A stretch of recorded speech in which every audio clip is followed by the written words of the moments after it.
abychom vám představili náš nový produkt.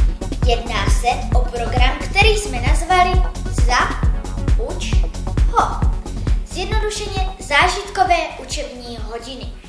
Součástí programu jsou i speciální brýle, které po zakoupení licence obdržíte jako bonus. Po nainstalování našeho programu do vašeho notebooku, počítače či mobilního telefonu se stane výuka pro žáky zábavnou, ale i poučnou. Zdravím všechny na chat se dějepisu, kteří se rozhodli zjistit co nejvíce informací o Janu Husovi. Prostřednictvím našeho teleportu vám nabízíme jedinečnou příležitost setkání se s historickou osobností našich dějin. Dodržujte instrukce. Nasaďte si brýle, připojte kabel do zařízení. Navazujeme spojení s rokem 1415, chvilku strpení. Spojení navázáno.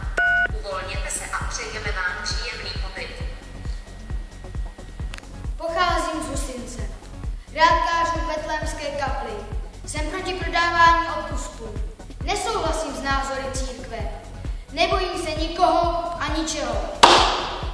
Pomocí našeho programu s námi navštivte různé učební hodiny.